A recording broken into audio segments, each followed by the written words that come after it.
Hoy tendrá la oportunidad única de explorar, con profundidad y claridad, cada detalle de la segunda carta de Pablo a los Corintios.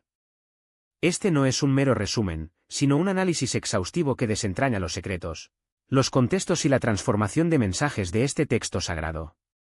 Prepárese para una inmersión que va más allá de lo superficial, como en un diálogo directo con el apóstol en sí, sin rodeos y sin medio palabras. Permanezca hasta el final, ya que las verdades reveladas aquí tienen el poder de cambiar su perspectiva y renovar su fe.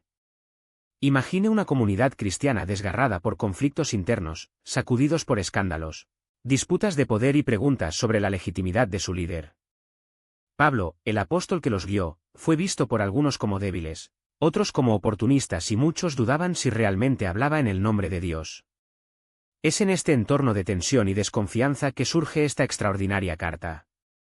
Más que una enseñanza doctrinal, es un verdadero grito, una defensa apasionada del Evangelio y una exposición sin filtros del corazón de Pablo. No se limita a instruir, comparte sus lágrimas, su persecución, las acusaciones que sufrió e incluso los momentos en que la muerte parecía inminente. Pero es exactamente en este escenario de fragilidad humana que revela una de las verdades más impactantes del Nuevo Testamento: la fuerza se manifiesta en la debilidad. Este no es un relato distante de una iglesia del siglo I.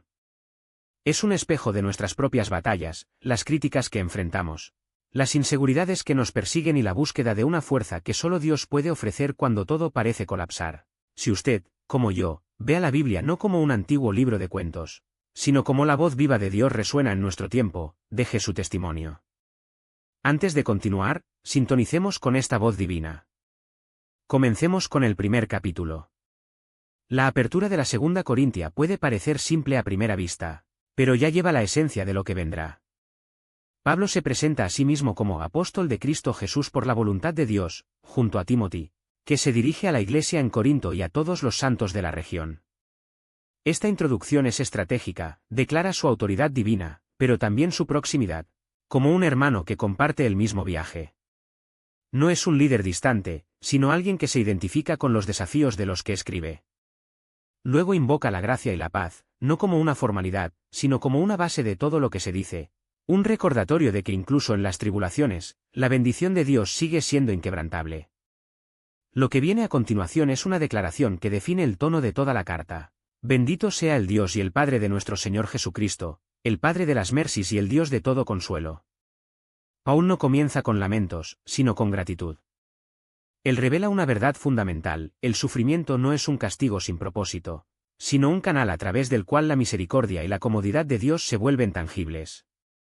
El apóstol va más allá: esta comodidad no es solo para nosotros. Nos lo dan de modo que, como estamos fortalecidos, podamos extender nuestra mano a aquellos que también se someten a pruebas. Es un ciclo de compasión que nace del dolor y se convierte en una esperanza compartida.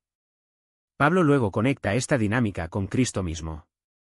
Así como los sufrimientos de Cristo se derraman sobre nosotros, su consuelo también nos alcanza en abundancia. No es un sufrimiento vacío, sino parte de una llamada más grande. El dolor de Pablo refleja la misión de Cristo, y la comodidad que recibe es proporcional a la intensidad de sus luchas. Muestra cómo su aflicción no es en vano: si estamos afectados, es por su consuelo y salvación. Cada prueba que enfrenta tiene un propósito colectivo: el crecimiento espiritual de la Iglesia.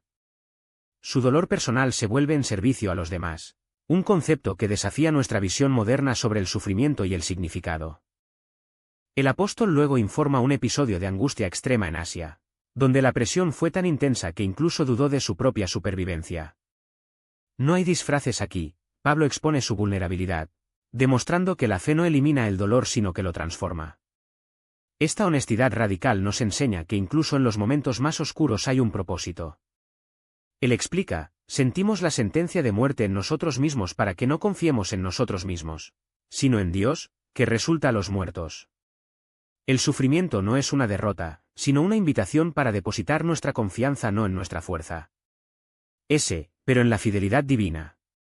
La recompensa de esta confianza es clara: Dios lo ha liberado de un peligro mortal y continuará haciéndolo.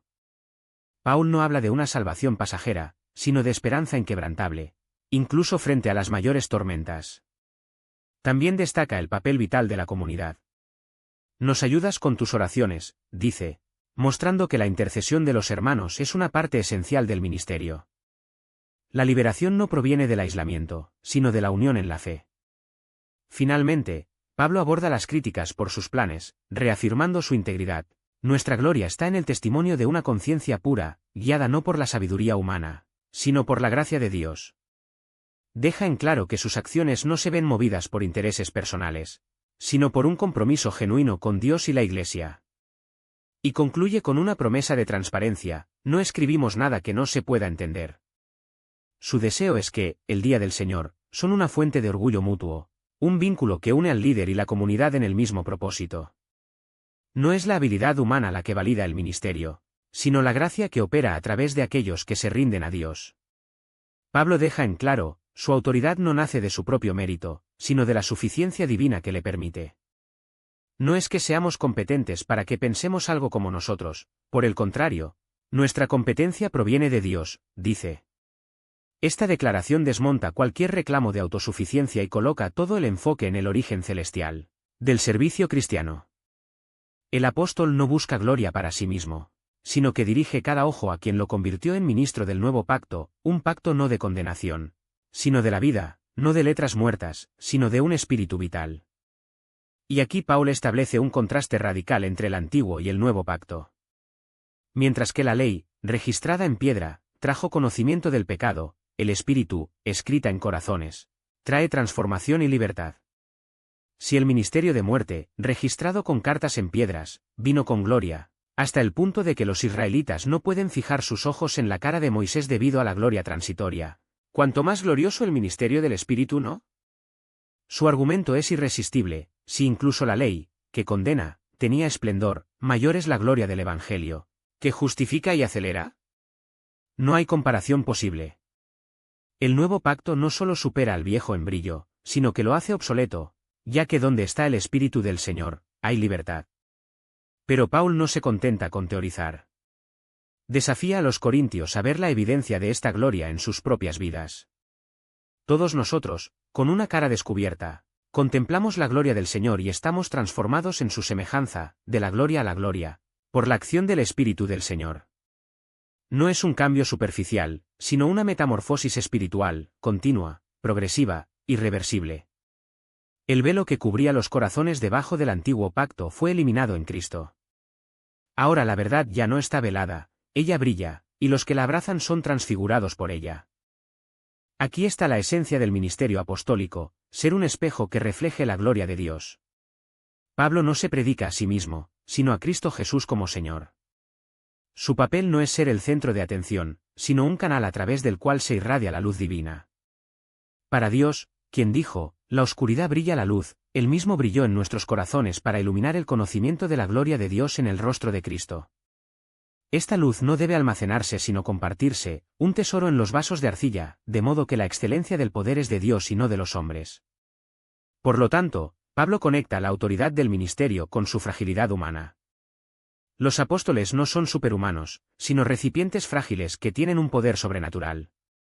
Sus tribulaciones, persecuciones y debilidades no niegan su mensaje, antes, confirme. Porque si el Evangelio fuera un invento humano, sus portadores se habrían renunciado hace mucho tiempo. Pero es precisamente en persistencia frente al sufrimiento que se revela la autenticidad de la llamada. Estamos preocupados por todo, pero no angustiados, perplejos pero no desesperados, perseguido pero no indefenso, sacrificado pero no destruido. Cada adversidad se convierte en una etapa para la manifestación de la gracia que sostiene. Y es en este contexto que Pablo introduce una verdad paradójica: la vida fluye de la muerte. Siempre nos traeremos la muerte de Jesús, para que su vida también pueda manifestarse en nuestro cuerpo. El ministerio genuino no escapa de la cruz, pero la abraza como un camino hacia la resurrección.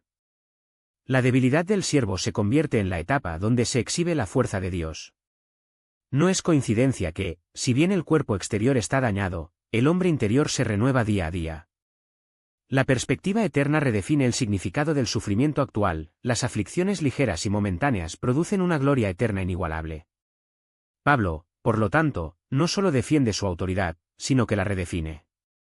No se trata de títulos o posiciones, sino de una vida que testifica el poder transformador de Cristo. Los corintios no necesitan cartas de recomendación, ya que ellos mismos son la carta viva, escrita por el Espíritu, que atestigua que el Evangelio no es la teoría, sino la realidad experimentada. Y si algún velo todavía oscurece sus corazones, la solución no está en debates intelectuales, sino en el giro hacia el Señor. El Señor es el Espíritu, y donde está el Espíritu del Señor, hay libertad. La verdadera autoridad espiritual no oprime, ella se libera. No esclaviza, se transforma. Y es en este clima de libertad que la Iglesia debe crecer, no bajo el yugo de los hombres, sino bajo la dirección del Espíritu que escribe, no en piedras, sino en corazones de carne. Aquí no hay espacio para las ilusiones de autoinsuficiencia, como si la competencia fuera nuestra, como si la gloria perteneciera a los hombres. No. Cada autoridad que no se inclina ante la soberanía de Dios es como un castillo de arena, imponente a primera vista, sino que se deshizo por el primer aliento de la verdad. Pablo no deja dudas, la competencia que importa no está nacida de diplomas humanos, elocuencia o estrategias, sino que surge de Dios mismo, que califica lo so y permite lo frágil. No es el hombre quien da legitimidad al ministerio, es el Espíritu el que lo valida, no con pintura sobre pergamino, sino con poder que transforma vidas. ¿Y qué contraste abisal se dibuja aquí? Por un lado, el antiguo pacto, grabado en piedra fría, portador de una gloria que eclipsó los ojos, pero que solo podía condenar. Una gloria pasajera, como el brillo de la cara de Moisés, que se desvaneció y requería que se apoyaran los velos. Por otro lado, el nuevo pacto, escrito por el Espíritu en los corazones de la carne, irradiando una gloria que no sale, que no se esconde, que no solo se ilumina sino que se transforma. Mientras que la ley expuso el pecado como un espejo implacable, el Espíritu lo elimina como fuego purificador. Una gloria que no es un reflejo distorsionado, sino la propia presencia de Dios que vive en su pueblo. Y esta gloria no se esconde. No necesitas cortinas, justificaciones elaboradas o trucos para convencer. Se manifiesta, visible en los rostros de aquellos que, una vez esclavos de miedo, ahora caminan en libertad, en los corazones que, una vez endurecidos, ahora desbordan el amor, en vidas que, previamente marcadas por la sombra de la muerte, ahora reflejan la luz de la resurrección. No es teoría, es evidencia. No es retórica, es una realidad viva. El ministerio de Espíritu no se defiende a sí mismo, se demuestra en cada vida entregada, en cada pecado expirado, en cada esperanza renacida. Pero Paul va más allá. Si la gloria del antiguo pacto era tan intenso que Moisés tuvo que cubrirse la cara para que Israel no se consumiera por su brillo, ¿cuán más grande, cuán más transformador es la gloria del nuevo pacto? Una gloria que no se desvanece, que no se limita a las tabletas de piedra, sino que queda, lo que crece, lo que transfigura a quienes lo contemplan. El velo que anteriormente separaba al hombre de Dios estaba arrancado de alto, ya que ya no tenía sombras, ya no es misterios inaccesibles. En Cristo, la gloria está desnuda, no para cegarnos, sino liberarnos. El mismo Espíritu que levantó a Jesús de los muertos ahora habita en nosotros, y ¿dónde está? No hay más condena, ni oscuridad, no hay más cadenas. Este es el milagro continuo, estamos transformados de la gloria en la gloria. No por autoesfort, no por mérito acumulado, sino por práctica simple y revolucionaria de fijar los ojos en Cristo. Como un espejo que no refleja nuestra imagen distorsionada, sino su perfección, estamos formados a su similitud, no instantáneamente, sino en un proceso paciente y soberano del Espíritu. Cada día, cada elección, cada rendición nos acerca a la imagen de la que nos creó para la gloria. No es un viaje de autoperfección, sino de contemplación, porque quien realmente vea a Cristo no sigue siendo el mismo. Y lo que el abismo separa a los dos ministerios. Uno, grabado en piedra, produjo la muerte, el otro, escrito en corazones, ger. Vida. Uno, basado en reglas, culpa multiplicada, el otro, basado en la gracia, multiplica la justicia. Uno, dependiente de la fuerza humana, estaba agotado en rituales vacíos, el otro, sostenido por el Espíritu, afrutado en el amor, la alegría y la paz. La verdadera autoridad no está en títulos, ni en tradiciones, ni en estructuras humanas, es en el poder que aumenta, de hecho, libera, en la gloria que transfigura. El ministerio que no funciona de esta manera, por impresionante que parezca, es solo un eco sin vida. Entonces Pablo no está desanimado. No porque sea invencible, sino porque el ministerio que recibió no depende de ello. No es su fuerza lo que lo sostiene, sino la misericordia que lo llamó. No son sus palabras las que convencen, sino el Espíritu que las hace vivos. No necesita trucos, ni máscaras, ni versiones editadas de la verdad, porque la verdad, cuando se manifiesta, habla por sí misma. Su ministerio no es un espectáculo para ser aplaudido, sino un servicio a ser vivido. No se trata de él, se trata de Cristo. No es por su gloria, es por la gloria de Dios reflejada en vidas transformadas. Y aquí está la belleza paradójica: Dios ha optado por depositar este tesoro, la luz del Evangelio, la gloria de Cristo, en los vasos de arcilla. No en contenedores de oro, que llamarían la atención sobre sí mismos, sino en viales ordinarios y frágiles, de modo que nadie confunde el origen del poder. Cuando el mensaje avanza a pesar de las debilidades, cuando la gracia fluye a través de grietas, cuando la luz brilla en la oscuridad a través de nosotros, entonces, y solo entonces es evidente que la excelencia del poder es de Dios, no la nuestra. No somos los héroes de esta historia, somos los canales. Y es precisamente en nuestra fragilidad que se perfeccione su fuerza. Pero, ¿qué ministerio es este que avanza entre las tribulaciones? Paul no romantiza el viaje: estamos presionados pero no aplastados, perplejo pero no desesperado, perseguido pero no abandonado, derribado, pero no destruido. Con cada golpe, con cada caída, con cada noche oscura, hay una verdad que no está sacudida. La misma vida que rose Jesús opera en nosotros. No estamos llamados a negar el sufrimiento, sino para presenciar que no tiene la última palabra. Llevamos la marca de la muerte de Cristo, no como derrota, sino como una semilla. Porque está en el parto, en el descanso, en la aparente debilidad de que su vida estalla con una fuerza irresistible. Esta es la lógica divina: la muerte precede a la resurrección. El grano necesita ser enterrado para dar fruto. El jarrón debe romperse para que la luz escape. El ministerio que no pasa por el camino de la cruz no conocerá el poder de la resurrección. Pablo no esconde las cicatrices, los muestra como evidencia de que la gracia es mayor. Cada herida es un testimonio de que incluso cuando todo parece perdido, Cristo está con nosotros, no como un espectador lejano, sino como una vida palpitante en nuestra mortalidad. No somos víctimas, somos operadores de esperanza de que incluso la muerte no pueda borrar. El ministerio no es una forma rosa, sino un campo de batalla donde la gloria de Dios se revela en las fracturas de nuestra humanidad. Cada dolor, cada pelea, todas las noches de lágrimas no es una señal de derrota, sino el terreno fértil donde el poder de Cristo surge evidencia incuestionable. Pablo no romantiza el sufrimiento, lo presenta como el portal por el cual estalla la vida divina en un mundo oscurecido por el pecado. No es la ausencia de dolor lo que prueba la autenticidad del ministerio, sino la presencia transformadora de Dios a través de él. Cuando el apóstol declara que estamos oprimidos pero no aniquilados, perplejo pero no desesperado, 2 Corintios 4, 8, él no está describiendo una resistencia estoica, está proclamando un milagro: la vida de Jesús sobresaliendo donde la muerte debería reinar. Esta es la economía paradójica del Evangelio: lo que el mundo llama debilidad, Dios usa como megáfono. La predicación no convence a la elocuencia humana, sino por la demostración visceral de que Cristo ha aumentado. Y su resurrección no es un evento histórico distante, sino una realidad que pulsa las venas de quienes lo sirven.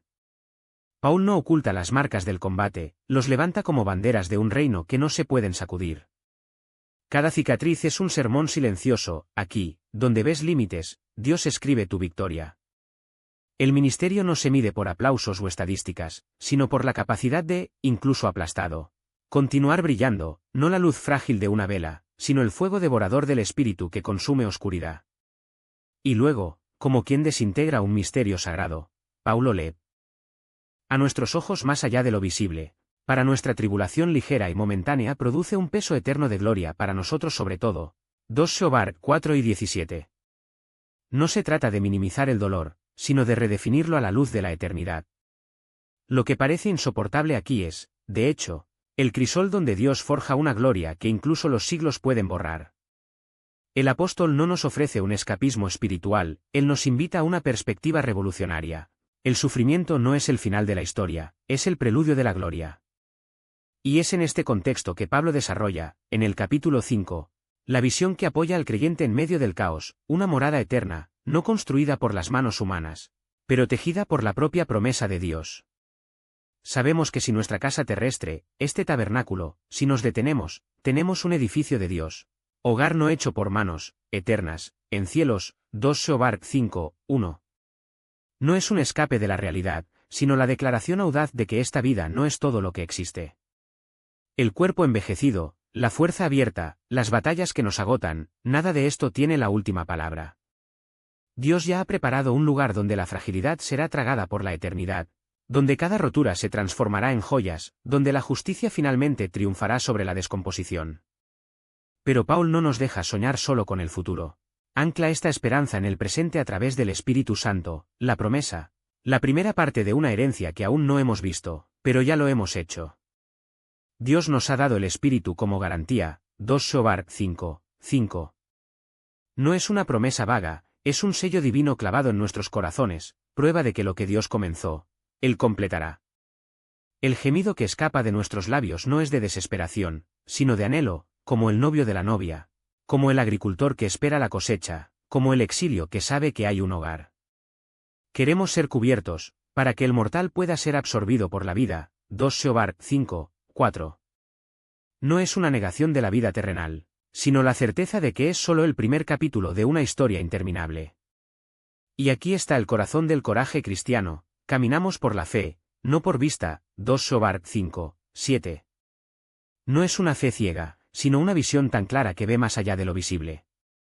Mientras el mundo tropieza con lo que se puede medir, tocarse o calcularse, el creyente camina con los ojos fijados en lo invisible, no porque ignore la realidad, sino porque conoce una realidad mayor.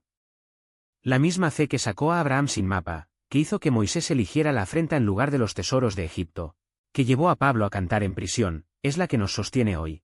La convicción de que Dios es más real que nuestras circunstancias. Y es esta fe la que nos devuelve al mundo no como fugitivos, sino como embajadores. Dios nos ha dado el ministerio de reconciliación, 2 Seobar 5 y 18. No somos mendigos rogando por migas de significado, somos los portavoces del Rey. Llevando en nuestras manos la oferta más audaz de la historia, deja que Dios te componga. El mismo Cristo que se ha apoderado del pecado del mundo ahora nos encarga para dirigir su mensaje de perdón y transformación. No es una invitación tímida, sino una guerra de guerra, me reconcilio con Dios. 2 Seobar 5 y 20. Debido a que el Evangelio no es una sugerencia, es la única respuesta a un mundo roto. ¿Y cuál es la credencial de este ministerio? No nuestros títulos, nuestro retórico o nuestro éxito, sino el hecho de que el que no conocía pecado, Dios lo hizo pecado por nosotros, para que podamos hacer justicia de Dios, 2 Seobar 5 y 21. Aquí está el escándalo que derrocará todo el orgullo humano. La justicia que nunca podríamos conquistar nos fue dada, no por mérito, sino por gracia. Y es esta gracia la que nos impulsa a vivir a nosotros mismos, sino a quien murió y se levantó por nosotros. El ministerio, por lo tanto, no es una carga, es un privilegio sangriento y glorioso. Ser canales de la misma misericordia que nos salvó. Pablo cierra el círculo, la fragilidad que nos persigue es el fondo contra el cual se destaca la gloria de Dios. La muerte que nos amenaza es el portal a través del cual estalla la vida eterna. Y la reconciliación que recibimos es el mensaje que ahora llevamos como una llama sagrada. No estamos llamados a ser perfectos, sino fieles, no para ocultar nuestras heridas, sino para que se llenen de la vida de Cristo. Al final, no es nuestra fuerza la que será recordada, sino su gracia, manifestada en los buques de arcilla. Y esto, es lo que hace que el ministerio no solo sea posible, sino irresistible. Este no es un dolor estéril, que consume sin redimir, sino una luz. El sagrado, el que rompe el corazón para reconstruirlo en manos del alfarero. Es la diferencia entre el remordimiento que se encadena y el arrepentimiento que se lanza. El primero es un pozo profundo, donde la culpa se alimenta de sí misma, el segundo, un río que, aunque cortado, conduce a la vida. Pablo no minimiza el dolor de la convicción, pero revela su propósito, no es un fin, sino un portal. Cada lágrima vertida en una ruptura sincera hay una semilla plantada en el suelo de la gracia, destinada a florecer en justicia, paz y alegría en el Espíritu Santo. Este es el genio del Evangelio, Dios no desperdicia nuestro dolor.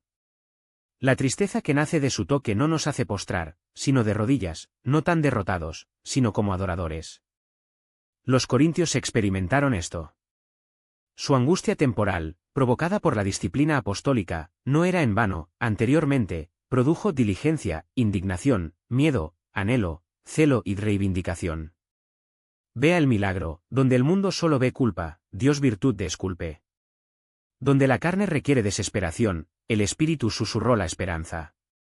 No es de extrañar que Paul pueda declarar, con la autoridad de aquellos que vieron la transformación, no fuiste nada dañado por nosotros. Pero tenga cuidado, este arrepentimiento no es un acto solitario, un drama íntimo sin testigos. Él es comunidad, visible, contagioso. Cuando la iglesia de Corinto se volvió hacia Dios, su cambio no pasó desapercibido. Paul no necesitaba informes detallados, Tito, su compañero, trajo consuelo al ver la obra de Dios en esos corazones. Aquí hay pruebas de que el arrepentimiento genuino no se esconde, irradia. Transforma no solo al individuo sino al cuerpo. Una iglesia que lamenta no es una reunión de almas culpables, sino un faro libre en acción. Y es en este contexto que Pablo presenta el corazón pastoral detrás de su severa carta. No para que puedas estar triste, sino que puedas conocer el amor que tengo para ti. 2 Sobar 2, 4. ¡Qué declaración tan radical! La disciplina del apóstol no era un martillo de juez, sino las tijeras quirúrgicas de un médico que ama demasiado para hacer que la gangrena espiritual se extienda. Escribe con lágrimas, no tinta, con compasión, no con condena. Porque el verdadero ministerio no está satisfecho con la apariencia de la lástima, sino que anhelan la realidad de la restauración.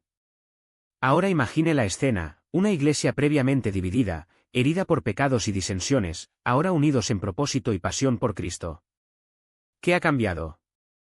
No eran estrategias humanas, sino la obra soberana del Espíritu a través de una dura palabra, sí, duro, pero cargada de esperanza. Pablo no temía el dolor de sanar, porque sabía que la herida del amigo es leal, Prov 27, 6. Y cuando llegó la cura, no había espacio para orgullo o autosuficiencia.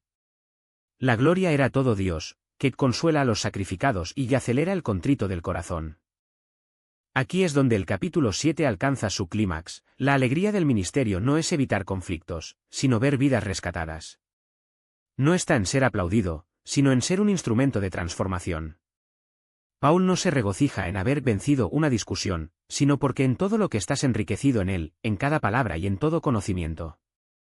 La verdadera satisfacción pastoral no está siendo correcta, sino ver el Evangelio para hacer hogar en los corazones. Y así, queridos hermanos, nos enfrentamos a una pregunta que resuena a través de los siglos: ¿cuál es nuestro arrepentimiento? ¿Es ese que llora por el pecado pero no se mueve? ¿O el que, como los corintios, permite que la tristeza según Dios lo arroje a los brazos de su Padre? Al final, no son las lágrimas las que nos salvan, sino a quienes nos llevan. Y cuando nos entregamos a Él, entonces encontramos que incluso nuestro descanso puede convertirse en un himno. Participe activamente en la obra que Dios ya ha comenzado. Este no es un acto mecánico, sino una respuesta vibrante a lo que Cristo ha hecho por nosotros. Cuando entendemos que todo se ha dado, salvación, perdón, vida eterna, ¿cómo no ofrecer, a cambio, que ya nos pertenece? La generosidad cristiana no es una carga, sino un privilegio, la oportunidad de extender con nuestras manos el mismo amor que nos rescató. Y aquí Pablo nos confronta con una verdad incómoda: la pobreza material nunca ha sido un obstáculo para la riqueza del corazón. Los macedonios, aplastados por la tribulación, se desbordaron de alegría y liberalidad. No porque tuvieran mucho, sino porque habían sido tocados por mucho que Dios les había dado. Su generosidad no nació del exceso, sino de la certeza de que, en Cristo, ya eran herederos de todo. No dieron a pesar de la pobreza, dieron por la gracia que los enriqueció más allá de las circunstancias. Aquí está la paradoja que desmantela nuestras excusas: la verdadera abundancia no se mide por lo que tenemos, sino por lo que estamos dispuestos a lanzar. Cristo, siendo rico, vaciado para nosotros. No es dejarnos en la miseria, sino para hacernos cohercomentos de su gloria. Cuando damos, ya sea tiempo, recursos, perdón o servicio, no estamos perdiendo, estamos replicando el gesto divino que nos salvó. La mano que se abre a sembrar es la misma que se eleva para recibir la bendición de que solo Dios puede multiplicarse. Pablo no impone una regla, sino que desentraña un misterio: el corazón que retiene, empobrece; lo que distribuye, las cosechas se desbordan. No se trata de matemáticas celestiales, sino de la lógica del reino. Aquellos que sembran con mezquindad cosechan la sequedad de un alma cerrada en sí mismo. Pero aquellos que sembran con fe, incluso si es una pequeña semilla, cosecha no solo la provisión, sino la participación en la alegría de Dios. Porque no necesita nuestro dinero, Él quiere nuestros corazones. Y cuando lo ofrecemos todo, incluso lo que creemos indispensable, encontramos que su fidelidad es mayor que nuestros cálculos. Pero tenga cuidado, esta generosidad no es un acto aislado de heroísmo espiritual. Pablo requiere orden, propósito y sinceridad. No se trata de dar impulso o presión, sino de planificar la donación como un acto de adoración. No digo esto como un mandamiento, escribe, pero como una invitación para probar la autenticidad de nuestro amor. Porque lo que ofrecemos revela lo que valoramos. Si nuestra fe es grande en palabras, pero tímida en acción, algo está desalineado. Si nuestro conocimiento es profundo, pero nuestras manos están cerradas, nos faltan la gracia que se transforma. Y aquí está la belleza, Dios no nos pregunta qué no tenemos. No mide la oferta de cantidad, sino por la proporción del corazón. El viudo que deposita 2 monedas, Marcos 12:42, da más los ricos, porque se dio a sí mismo. Paul repite esta verdad: si hay preparación, se aceptará de acuerdo con lo que alguien tiene. No es el tamaño del control que mueve el cielo, sino que lo entrega detrás de él. Un vaso de agua dado en nombre de Cristo, Mateo 10:42, pesa más que los tesoros donados sin amor. Por lo tanto, la generosidad se convierte en un termómetro espiritual. Ella expone nuestra confianza en Dios, ¿creemos que Él suministrará? ¿Revela nuestra prioridad, el reino está por encima de nuestro apego? Y sobre todo, unifica la Iglesia. Cuando damos, no solo estamos bendiciendo a los demás, estamos tejiendo la comunión, recordando el uno al otro que pertenecemos al mismo cuerpo y al mismo Señor. Y es en este punto que Pablo nos lleva más allá del acto en sí: la generosidad es una señal de la obra de Dios en nosotros. No es el final, sino el medio por el cual su gracia se vuelve visible. Cada oferta, cada servicio, cada gesto de amor es como un río que fluye de la fuente inagotable de Cristo. Cuando damos, no estamos vaciando nuestros recursos, estamos canalizando su abundancia. Y así, lo que comienza como un acto humano se convierte en un milagro divino, las vidas son sostenidas, los corazones son cálidos y la gloria de Dios se ve en la tierra. Por lo tanto, hermanos, esto no es cuando daremos, sino cómo viviremos esta gracia todos los días. Debido a que la generosidad nacida del Evangelio no se limita a campañas o ocasiones especiales, se desborda con cada elección, cada palabra, cada mirada a los necesitados. Es el perfume de Cristo en nosotros, un aroma que no está contenido, que invade espacios y cambia de realidades. Y cuando el mundo ve una iglesia que da esto, no por obligación, sino por adoración, no solo ve a las personas, sino que Dios mismo actúa a través de barcos de arcilla. Que entonces vamos a vivir esta verdad con audacia: no estamos llamados a ser embalses, sino canales. Y cada canal existe para una cosa: que pase, sin retener, el agua viva que viene de arriba. No se trata de imitar a Cristo solo en teoría, sino de encarnar su esencia, el Dios que se ha vaciado para llenarse consigo mismo. Pablo no habla de donaciones como transacciones frías, sino como actos de adoración que revelan la madurez de la fe viva. Cada oferta lanzada en el altar de la necesidad es un sermón sin palabras, un testimonio de que el Evangelio no solo se proclama sino que se practica. Y cuando la Iglesia se une en este propósito, sucede algo sobrenatural: el cielo se inclina para bendecir lo que la tierra ha estado dispuesto a sembrar. El apóstol no necesita insistir con los corintios sobre la colección de los santos. Ya te conozco. Listo, dice, como alguien que reconoce el aroma de un corazón ya se rindió. No es la cantidad la que lo impresiona, sino la calidad de un celo que no se enfría, una generosidad espontánea, como una fuente que no necesita ser forzada. Dios ama a los que dan de alegría. Aquí está el secreto: el Padre no pesa las monedas, sino la razón. La bendición no se pierde, sino en lo que se multiplica cuando el corazón está alineado con el de Dios. Y aquí está la promesa de que desafía toda la lógica humana: Dios es poderoso para hacer que toda la gracia abunda. No es una matemática de la resta, sino de la multiplicación divina. Quien da no está vacío, es más capaz de dar. La gracia no está agotada, se desborda, transformando lo que era suficiente, lo cual era la escasez en abundancia. Siempre tener, en todo, toda la suficiencia, esta es la ecuación del reino: la generosidad no se empobrece, abre las compuertas del cielo sobre nosotros. Pablo recurre a las Escrituras para sellar esta verdad: diferra a los pobres, su justicia permanece para siempre. No está pasando la filantropía, sino la justicia eterna. Cada pan roto, cada uso donado, cada casa bienvenida es una semilla plantada en el suelo de la eternidad. Lo que parece perdido en los ojos del mundo se mantiene en los registros celestiales, donde la justicia de Dios nunca borra. No se gasta dar, es inversión con interés eterno. Y el ciclo no se detiene allí. El que suprazca la semilla al sembrador es el mismo que garantiza la cosecha. Dios no solo se reina, se expande. La generosidad no es un pozo seco, sino un río que se inunda. Los frutos de la justicia crecen, y con ellos, el día de acción de gracias que se eleva como incienso al cielo. En todo estaremos enriquecidos para toda liberalidad, no para colgar, sino para verter, porque la economía de Dios no gira en torno a la acumulación, sino la circulación de la bendición. Paul cierra el círculo, la alegría es tanto combustible como resultado.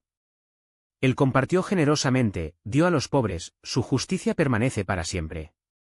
No hay una verdadera generosidad sin alegría, así como no hay alegría genuina sin entrega. Es un ciclo virtuoso donde la gracia alimenta la acción, y la acción alimenta la gratitud. Dar no es una carga, sino un privilegio, la posibilidad de ser un canal de la misma misericordia que nos ha llegado. Y cuando se abre el capítulo 10, Paul presenta otra cara de este ministerio, la autoridad que no opera sino que se libera. Humilde entre ustedes en cuanto a la presencia, pero audaz en cuanto a la letra, no juega con máscaras.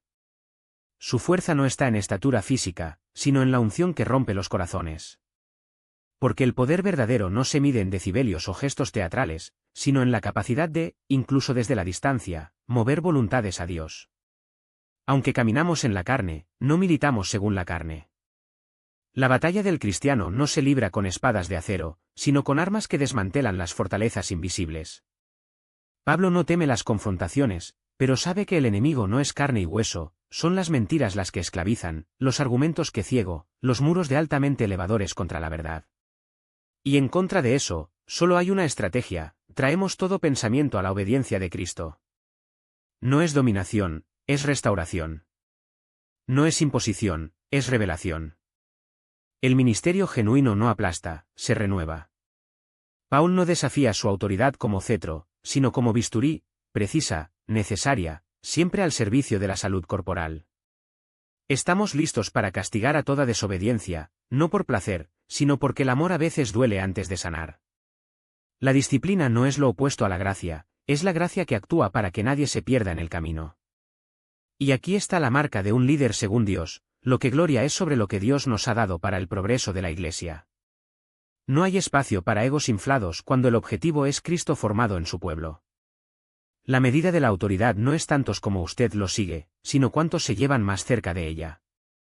Pablo no dibuja límites para la ambición, sino por misión, dentro de los límites que Dios nos ha arreglado. Porque el ministerio no es una raza por el territorio, sino un cultivo fiel del campo que nos ha confiado. La eficacia no se mide en aplausos, sino en vidas transformadas. Y es en este trabajo silencioso, donde la generosidad se encuentra con la autoridad, donde la gracia se viste con coraje, que la Iglesia se convierte en lo que se llamó, un cuerpo que da sin calcular, lucha sin miedo y que, en todo, señala no a sí misma, sino a la que lo da todo. Resume la esencia de un ministerio que no es sostenido por la fuerza humana, sino por la gracia que se mejora en debilidad. No es en ausencia de luchas que probemos nuestra vocación, sino en la forma en que las enfrentamos, no con nuestros propios recursos, sino con una dependencia irrompible de quien nos llamó. La debilidad no es un obstáculo para la obra de Dios, es el suelo donde planta su fuerza. Cuando las manos se sacuden, es una señal de que no confiamos en nuestro propio poder. Cuando las rodillas se doblan, es porque aprendemos a apoyarnos en ese que nunca vacila.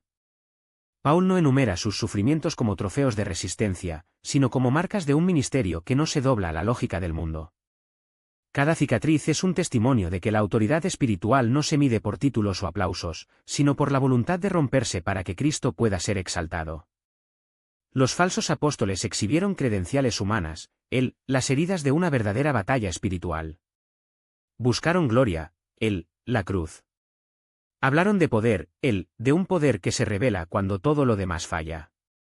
Esta es la diferencia entre un ministerio de fachada y un ministerio de fe, uno se basa en la arena de la autosuficiencia, el otro, en la roca de la gracia que se mantiene cuando todo se derrumba. Pablo no teme admitir sus debilidades porque sabe que en ellas el Espíritu opera más intensamente. No es la falta de recursos lo que lo avergüenza, sino la idea de que alguien podría atribuir a Dios solo lo que los ojos ven. La verdadera autoridad no es aquellos que parecen invencibles, sino que, incluso heridos, permanecen de pie, no por mérito, sino porque está sostenido por manos invisibles. Cuando la Iglesia mira a sus líderes, no debe buscar héroes indestructibles, sino sirvientes que, como los buques de arcilla, llevan un tesoro que no es suyo. La fuerza del ministerio no es evitar el dolor, sino convertirlo en un altar. No ocultar las luchas, sino usarlas como un puente para que otros vean que la fe no es teoría, es una supervivencia divina en medio del caos. Así, el apóstol no se gloria en sí mismo, sino en la cruz que lo marcó. No en las victorias que ha ganado, sino en la gracia que lo rescató. Porque el ministerio no se trata de cuán altos podemos subir, sino cuán profundo podemos rendirnos. Y es en esta rendición que descubrimos el secreto mejor guardado en el reino, la fuerza que viene de arriba no necesita pedestales, brilla más intenso donde la humanidad se dobla. Condenar, pero para restaurar. No es el peso de la ley que lleva, sino el martillo del amor que rompe las cadenas de la hipocresía. Porque un ministerio que no se enfrenta es cómplice, y un liderazgo que no corrige, traiciona la misión misma. Pablo no viene como un juez implacable, sino como padre que examina las heridas de su hijo para sanarlas, no para exponer su vergüenza, sino para garantizar su salud. Examínate a ti mismo, grita, no como acusaciones, sino como una invitación a la autenticidad. La Iglesia no es un tribunal de apariciones, sino un cuerpo donde la luz expone para sanar. Y aquí está el genio del apóstol, no requiere perfección, sino sinceridad. No les pide que sean impecables, sino que sean reales. Porque el reino no avanza con máscaras de lástima, sino con corazones rotos que se atreven a decir, Señor, aquí soy, débil, herido, sino tuyo. Es en este suelo de transparencia que florece la gracia. Pablo sabe que la mayor amenaza para la Iglesia no es los pecados confesos, sino justificaciones no registradas. Por lo tanto, su advertencia es un acto de amor: si no pasas la prueba, me veré obligado a actuar, no por crueldad, sino porque el amor también es decir hasta ahora, no más allá. Luego presenta el último criterio del ministerio: Cristo en ti. No son los dones, ni los milagros, ni las visiones celestiales que validan a un siervo. Es Cristo formado en la vida de los que conducen. Examiné, ¿estás en la fe? No es una pregunta sobre la doctrina, sino sobre la encarnación. La fe que no se transforma es tan vacía como una tumba sin resurrección. Y Pablo, que ha visto el tercer cielo, ahora mira a los ojos de los corintios y pregunta: ¿el Cristo que habita en mí habita en ti? Porque el verdadero poder no está en los éxtasis, sino en vidas destacadas por el Evangelio. Es por eso que repite, como un coro sagrado: hacemos todo, amado, por la edificación, no para la destrucción. Cada palabra dura, cada corrección incómoda, cada silenciamiento de falsos maestros tiene un extremo: que la Iglesia crece. No en números, sino en profundidad, no en fama, sino en frutas. Porque el ministerio no es un hoy espectáculo de fuerza, pero un doloroso, lento, gritos y sangre, hasta que salga a la luz una nueva vida. Y cuando los corintios miran hacia atrás, no recordarán los sermones de Paul, sino las cicatrices que llevó por el bien de ellos. No recordarán sus visiones celestiales, sino el olor de la prisión en sus túnicas, el sabor del hambre en sus palabras, la marca de azotar a sus espaldas. Porque las teorías no demuestran el verdadero ministerio, sino con heridas, no las que infligimos, sino las que recibimos por el bien del cuerpo.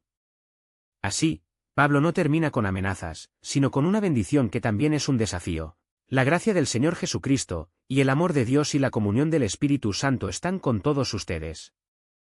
No es una despedida, sino una invitación a la guerra santa, la batalla de vivir lo que se cree, de estar en la oscuridad lo que se predica a la luz.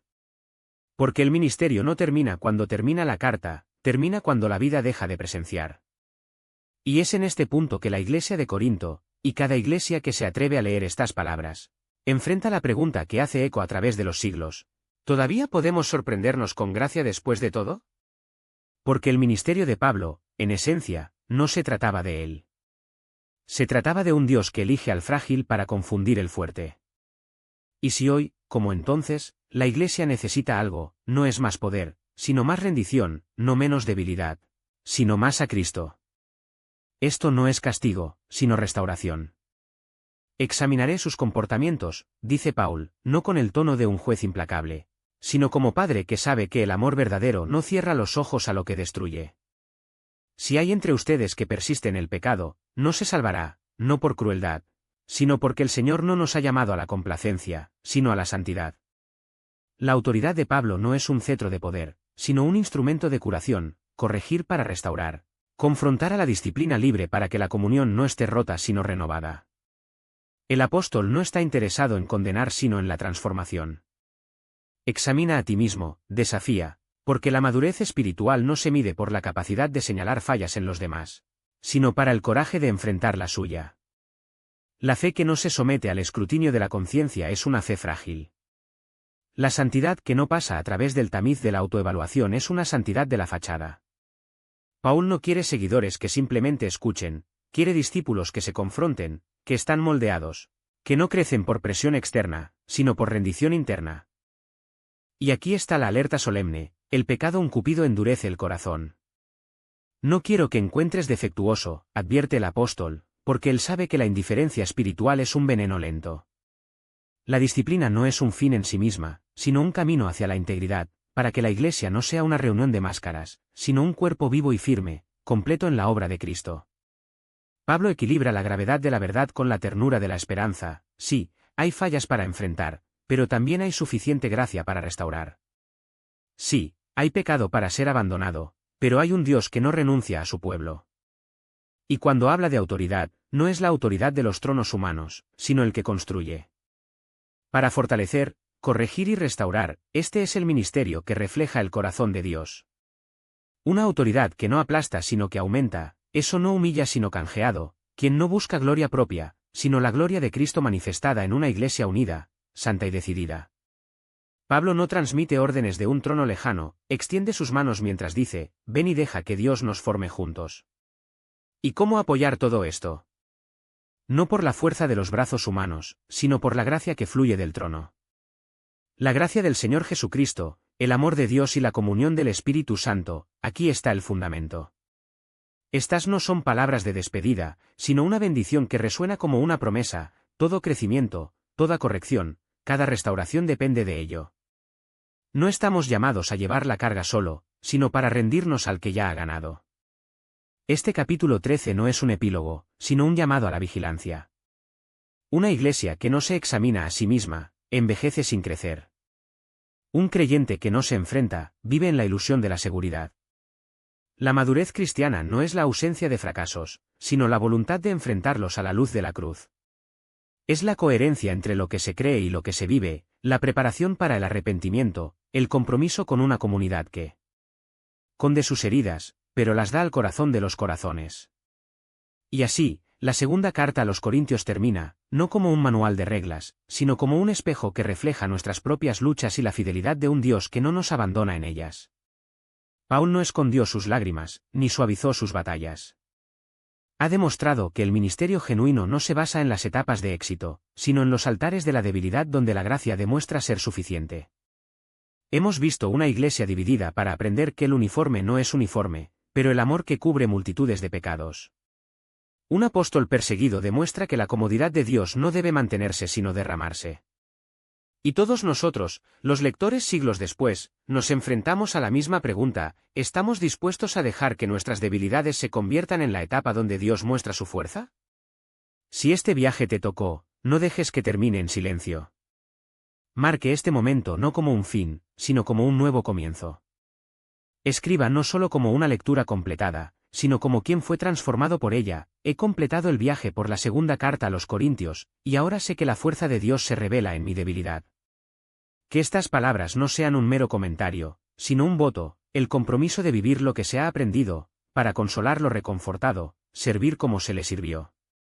Y si algún capítulo de esta carta lo ha llegado como una flecha al corazón, ya sea la confesión de la debilidad del capítulo 12, el llamado a la integridad de 13, o la promesa de que el sufrimiento produce consuelo en uno, no se lo guarda. Compartir. Pregunte, Señor, ¿qué quiere que haga con eso hoy? Porque la palabra que no se transforma es la palabra escuchada en vano. Que esta carta no solo se estudie, sino que viviera. Que sus verdades no permanezcan en las páginas, pero toman sus elecciones.